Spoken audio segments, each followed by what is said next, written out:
participação da nossa companheira jornalista Vera Magalhães. Bom dia, Vera. Bom dia, Tiago. Bom dia a todos aí no estúdio e a quem nos ouve e nos assiste nesta quarta-feira. Ô Vera, com a aprovação do texto principal da reforma da Previdência, falta pouco para o fim da tramitação da reforma. É uma vitória do governo de uma certa maneira, Vera?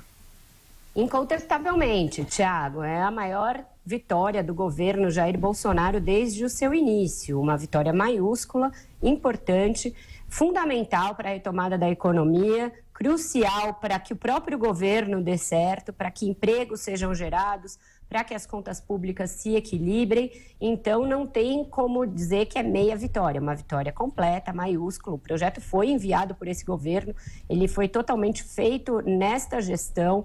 Inclusive, o ministro Paulo Guedes tem aí um mérito e todo mundo chegou a questionar se isso era o caminho mais apropriado quando ele assim decidiu, que foi o de não ter aproveitado a reforma anterior, deixada pelo presidente Michel Temer. Muita gente achava que haveria economia processual, ganho de tempo com isso. Até o Rodrigo Maia foi um dos que advogaram no início que se aproveitasse o projeto que já estava tramitando na CCJ. Ele optou por fazer um novo por duas razões: para ter mais potência fiscal e para poder instituir a previsão da criação do regime de capitalização no futuro. Essa segunda parte foi frustrada, já na Câmara a capitalização caiu, mas se conseguiu, de fato, uma potência fiscal maior do que o projeto do Temer. O do Temer começou com um ganho inferior a esses 800 e poucos bilhões que haverá de ganho na reforma do presidente Jair Bolsonaro, e tudo indica que seria, ali no final da aprovação, algo como 600 e poucos, 700 bilhões. Então, a gente parte de um número maior e tem uma proposta mais ambiciosa no que concerne a contribuição a novas alíquotas mais altas para servidores que ganham acima do teto, que ganham salários altos. Então, ela é mais arrojada também em alguns dos seus fundamentos, além de permitir um ganho fiscal maior. A vitória é conjunta do governo e do parlamento, porque o Congresso teve um papel fundamental nisso, mesmo quando o governo estava desarticulado do ponto de vista político. A reforma passou incólume, ela foi passando nas suas várias etapas, porque o parlamento também entendeu que era o momento dele. E a sociedade é a terceira vitoriosa, né, nesse embate, porque ela entendeu a necessidade da reforma, introjetou ali que era a hora de fazê-la. A gente mesmo viu isso na Jovem Pan, uma campanha voluntária que a rádio fez pela necessidade da reforma, teve muito engajamento dos ouvintes, dos internautas. Então, a reforma só passou porque estava madura na sociedade. E isso é uma construção de vários anos. Tem contribuição para isso o governo Temer, por ter lançado o projeto lá em 2016, 2017.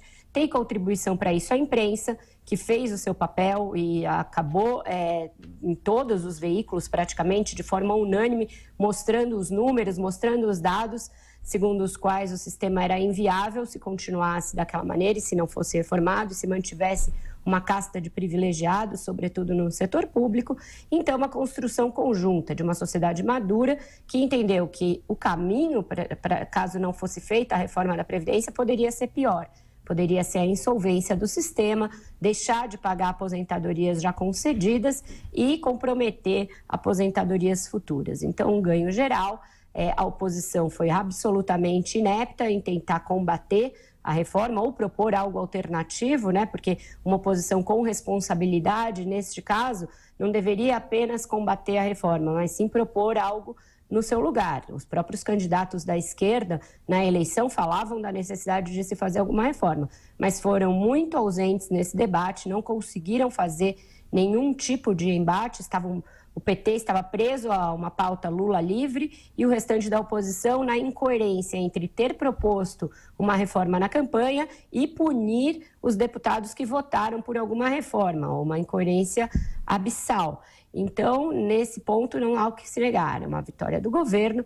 Dentro do governo, eu acho que ela deve ser mais creditada ao ministro Paulo Guedes e à sua equipe, o secretário Rogério Marinho e todos os demais subsecretários que atuaram ali no fronte mais diretamente, tiveram uma participação muito mais efetiva do que a ala política do governo, mas quem colhe a vitória é o governo de turno, é o governo que faz as modificações, e isso vai ter impacto para o crescimento da economia e provavelmente, ao longo prazo, também pode ser benéfico politicamente para o presidente, porque com a economia crescendo mais, o governo tende a melhorar a sua avaliação e aí aumentam as possibilidades de o presidente se reeleger lá na frente. Economia é um fator preponderante para eleições, Thiago.